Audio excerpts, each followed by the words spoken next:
पुनः स्वागत है। मैं मनी गुप्ता, मेडिटेशन ट्रेनर, और हमारे साथ हैं wellness and spiritual counsellor Sandeep Kumar Vaishya ji. नमस्कार।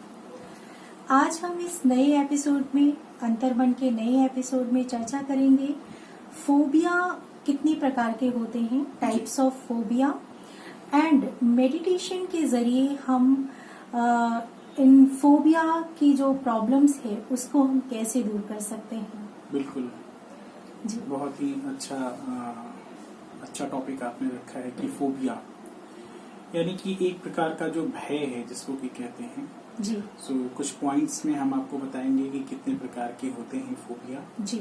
एंड इसके कारण क्या क्या होते हैं, जो इसके फैक्टर्स होते हैं, कारण के फैक्टर्स, और इसका ट्रीटमेंट क्या है। वो हम यहाँ पर आपके सामने डिस्कस करेंगे वन बाय वन। जी, तो बहुत बहुत धन्यवाद संदीप जी। आज हम फोबिया के बारे में डिस्कशन करेंगे जी। इस नए एपिसोड में। बताना चाहूंगी अपने श्रोताओं को कि अंतर्मन का प्रोग्राम एक ऐसा प्रोग्राम है जिसमें हम मन से जुड़ी हुई समस्याओं की बात करते हैं। अगर आपको भी कोई ऐसी समस्या है जो डायरेक्ट आपके मन को प्रभावित कर रही है, आप हमसे उस समस्या का समाधान प्राप्त कर सकते हैं।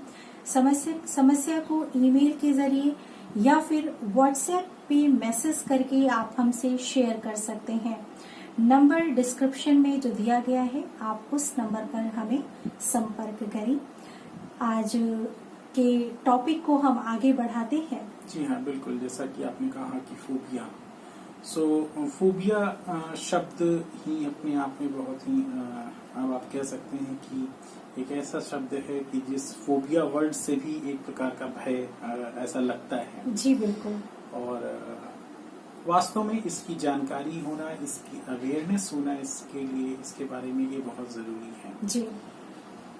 फोबिया एक प्रकार का भय होता है जो कि हमारे मन में होता है, और ये फिर अलग अलग प्रकार का होता है, कई प्रकार का होता है।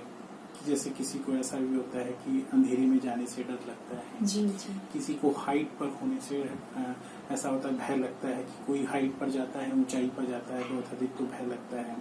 किसी को किसी पर्टिकुलर व्यक्ति से भय लगता है। फोबिया कई प्रकार के होते हैं। उसमें हम यहाँ आपको बताएंगे, कुछ मेन बताएंगे। वैसे कि वैसे अभी इस समय जो सबसे प्रभावी है, या यूं कहें कि और तो फोबिया होती हैं। सोशल फोबिया जो कि बहुत सुनने में आता है, ये मोस्टली यूथ्स के अंदर ज्यादा पाया जाता है। जो यूथ्स हैं, युवा वर्ग लोग हैं, उनके अंदर सोशल फोबिया नाम की जो एक किस्म की बीमारी कह लीजिए या एक प्रकार का भय कह लीजिए। इसमें क्या होता है कि व्यक्ति, इसके लक्षण क्या क्या है? हाँ जी, इसके लक्षण यही है कि समाज को लेकर के एक प्रकार का भय उनके मन में क्रिएट होता है। जी। समाज को लेकर के वो सोचते रहते हैं, उनके बारे में जो प्रकार का भय होता है कि लोग क्या कहेंगे, उनकी एक्सपेक्टेशन क्या है हमसे, और हम उस पर खरे नहीं उतर पा रहे हैं। तो ऐसा सोच करके जो अपने मन में भय आता है, डर बैठ जाता है। जी। अगर इस भय से किसी प्रकार ग्रसित है कोई व्यक्ति, तो उसको कभी कभी क्या होता है कि उलझन टाइप की होती है। जैसे कि वो अगर किसी बंद कमरे में बैठता है तो उसको उलझन होती है उस समय। लेकिन ऐसे व्यक्ति को नजरअंदाज नहीं करना चाहिए। मैं आपको ये स्पष्ट बता देना चाहता हूँ कि अगर ऐसा कोई व्यक्ति आपके आसपास या आपके घर में या आपके बच्चे के साथ ऐसा हो रहा है, तो कभी भी आप इसको इग्नोर ना करें, निग्लेक्ट ना करें, आप इसको सीरियस लें। राइट। आप ऐसे समय पर थोड़ा सा सतर्क हो जाएं और उसको अवेयर करें, किसी अच्छे काउंसलर के पास ले जाएं। क्योंकि क्या होता है, ये जो फोबिया होता है, अगर इसका ट्रीटमेंट नहीं किया गया या फिर अगर उसमें एक अच्छा गाइडेंस नहीं मिलता है काउंसलर से, ये आपकी लाइफ ट्यून कर देता है। आपका जितना भी टाइम है वो तो वेस्ट होगा ही, कहीं न कहीं ये आपकी जो शारीरिक शक्ति है उसको भी शेयर करने लगता है। कहने का मतलब ये है संदीप जी कि जो आपने मेन अभी फोबिया बताया है, सोशल फोबिया, ये मोस्टली यूथ्स के अंदर जो पाया जाता है। तो फोबिया को इग्नोर ना करें बिल्कुल भी। बिल्कुल। कई बार क्या होता है, ये गलती हो जाती है पेरेंट्स से भी हो जाती है, हमारे घर वालों से भी हो जाती है कि हम ऐसे लोगों को इग्नोर कर देते हैं, उनकी प्रॉब्लम्स को इग्नोर कर देते हैं। हाँ, लोग कहने लगते हैं चलो ठीक हो जाएगा, ऐसा भी लोग कहने लगते हैं। मैंने देखा है कि लोग कहने लगते हैं अच्छा ठीक हो जाएगा, और ऐसा तो होता है किसी को। ऐसे समय बहुत सतर्क रहने की जरूरत है। जो पेरेंट्स भी हैं उनको भी थोड़ा सीरियस रहना चाहिए ऐसे समय, और कभी भी पेशेंट का उपहास नहीं उड़ाना चाहिए ऐसे केस में, राइट। अगर आप ऐसा करते हैं तो इसका मतलब ये हुआ कि आप कहीं न कहीं अपना उपहास उड़ा रहे हैं, क्योंकि ये किसी के साथ भी घटित हो सकता है, राइट। ये ऐसा नहीं कि किसी पर्टिकुलर विशेष, ये एक प्रकार का भय होता है जो कभी न कभी किसी न किसी के प्रति ये हो सकता है। लाजमी इसका कोई ना कोई रीजन होता है। जी हाँ, रीजन होते हैं कहीं न कहीं। जब आदमी एम्बिशियस होता है, आगे बढ़ रहा होता है, तो कभी कभी कुछ आते ही सेटबैक्स लाइफ में। सो उस समय आदमी को फेस करना होता है चैलेंजेस, तो कभी कभी थोड़ा सा मन उदास हो जाता है। और ऐसे समय पर जब व्यक्ति सोचता है कि नहीं भाई, जो समाज था उसकी हमसे इतनी सारी एक्सपेक्टेशंस थी, हम खड़े नहीं उतरे, या कुछ प्रकार के मन अलग अलग आते हैं। सो कभी भी इसके अंडर में अगर कोई व्यक्ति है, पेशेंट है, और वो अगर सफर कर रहा है, तो कभी ऐसे नहीं समझना चाहिए कि किसी भी व्यक्ति को कि मैं सुपर हूँ और वो व्यक्ति उसमें उलझा हुआ है। नहीं, ये आम समस्या, ये कभी भी किसी के साथ भी हो सकती है जी। सो इसमें सपोर्ट करना चाहिए जो पेशेंट है जी। सो मैं अपनी श्रोताओं को बता दूं कि आज हम चर्चा कर रहे हैं फोबिया अर्थात डर पे कैसे हम सक्सेस प्राप्त कर सकते हैं। जो बहुत प्रकार के डर हैं। किसी को अकेले अंधेरे में डर लगता है, किसी को घर से बाहर निकलने में डर लगता है, किसी को रात को जब वो सोते हैं तो बुरे स्वप्न आते हैं, उससे डर लगता है। So there are many types of phobias. So आज इसी तरह क्लैस्ट्रोफोबिया है जी। क्लैस्ट्रोफोबिया में क्या होता है, क्लोज्ड प्लेस में जो होता है, जो बंद जगह है, उस जगह पर होने पर उसको डर प्रतीत होता है जी। सो संदीप जी आज हमें टाइप्स ऑफ फोबिया के बारे में बता रहे हैं, और इन फोबियाज को, इन डरों को हम कैसे मेडिटेशन के थ्रू दूर कर सकते हैं, इसकी जानकारी हमें आज इस एपिसोड के जरिए हमारे श्रोताओं को दे रहे हैं। जी बिल्कुल। और एक होता है नेक्टोफोबिया, जो फोबिया होता है, उसमें क्या होता है, अंधेरे में, जो डार्कनेस में है, उसमें भी डर लगता है ऐसे समय पर। सो कई प्रकार की जो डर है, एक होता है हाइट पर, जैसा कि मैंने बताया, हाइट में भी डर लगता है। ओक्लोफोबिया भी होता है। ओक्लोफोबिया में क्या होता है, ये क्राउड्स में यानी भीड़ में डर लगता है। तो ये ऐसे प्रकार के फोबिया हैं। वैसे तो और भी कई तरीके के होते हैं, लेकिन मेन जो मुख्य थे वो हमने यहाँ पर डिस्कस कर लिए।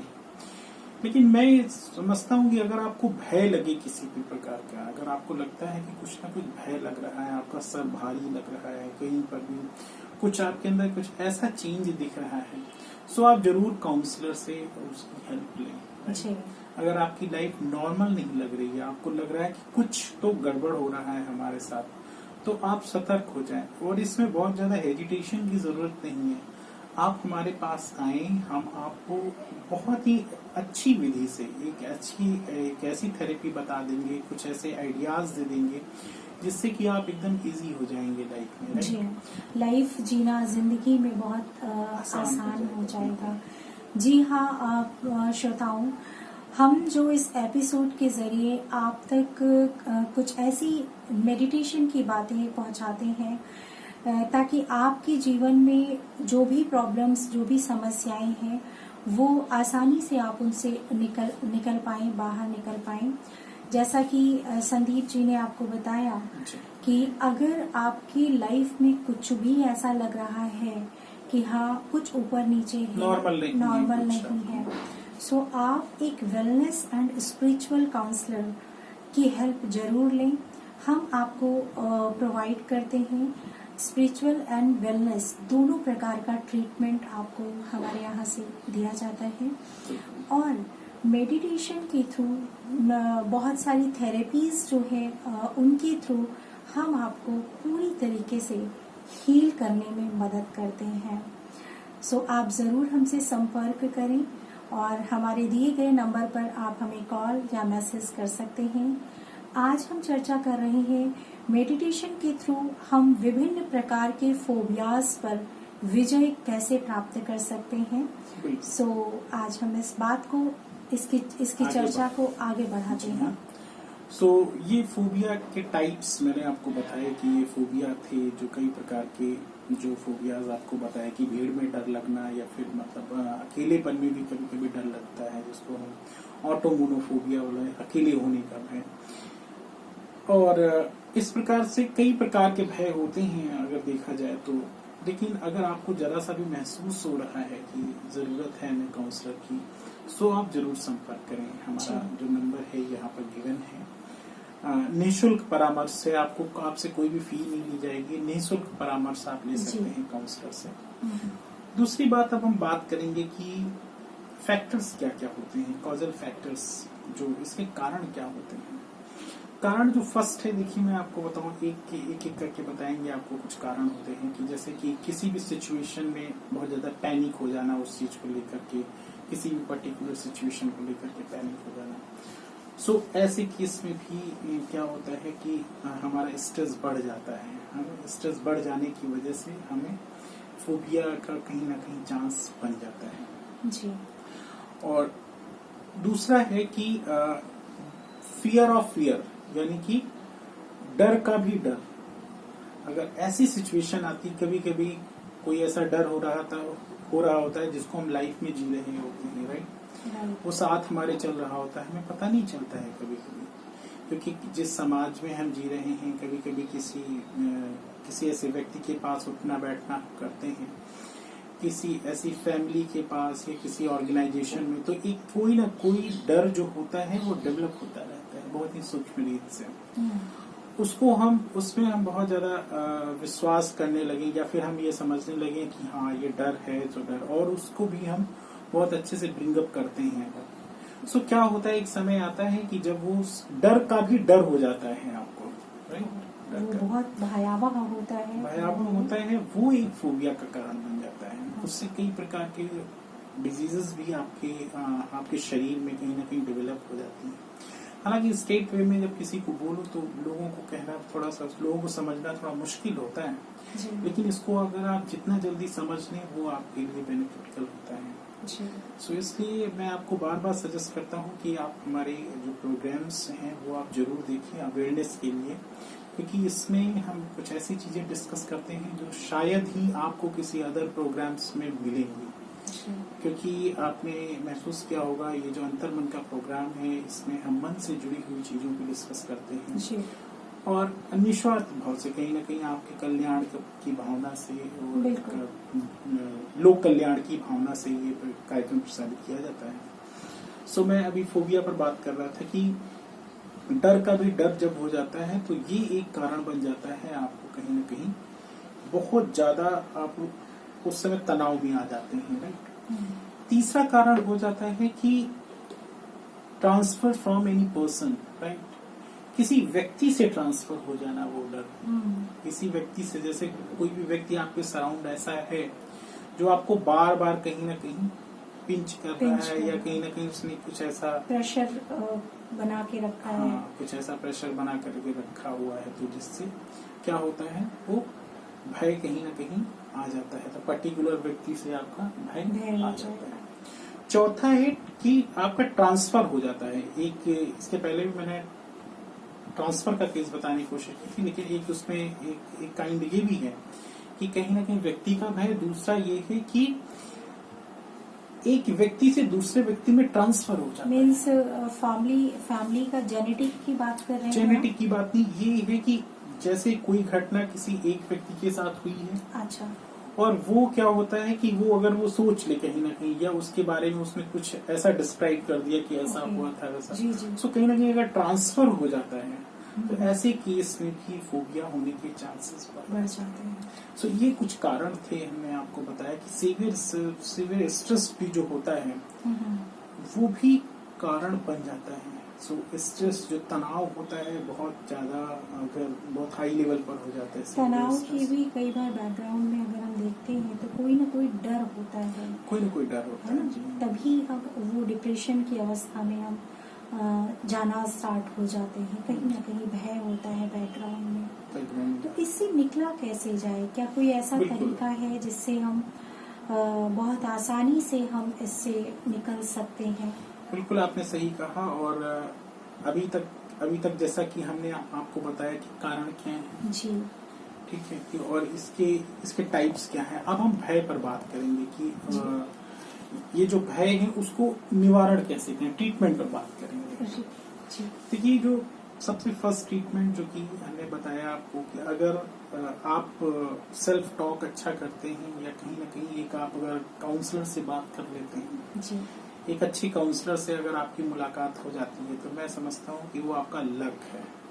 राइट, वो आपका लक है, गुड लक भी कहेंगे आपका, कि वो आपको ऐसा गाइड कर देगा, प्रॉपर गाइडेंस जी आपको मिलना स्टार्ट हो जाता है। वो आपको ऐसा प्रॉपर गाइडेंस कर देगा कि फिर आपको शायद मेडिसिन की भी जरूरत ना पड़ेगी और आप बहुत जल्दी सही हो जाए। क्योंकि अगर आप भी खुद अपने अंदर से अवेयर हैं उतना थोड़ा तो चल जाएगा काम। अदरवाइज मैं यही कहूँगा कि सबसे फर्स्ट तो है आपको काउंसलर से मिलना है, एक अच्छे काउंसलर से। अगर अवेलेबल नहीं है सो वैसे तो अभी अगर अब तक था तो चलिए ठीक है, अगर आप हमारी बात सुन रहे हैं जी, तो आप ऑनलाइन कॉल कर सेशन सकते हैं। जी, जी ऑनलाइन सेशन भी ऑनलाइन सेशंस भी अवेलेबल है।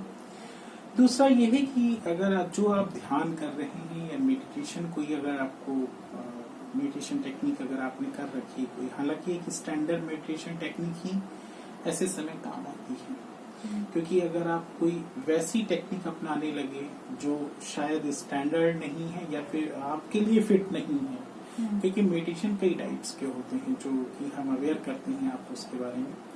सो मेडिटेशन अगर आप रेगुलर प्रैक्टिस में एक थॉट प्रोसेस में लाते हैं, अपने थॉट को कहीं ना कहीं आप इतना ज्यादा स्ट्रांग बनाते हैं तो उससे भी आपका अच्छा ट्रीटमेंट हो सकता है।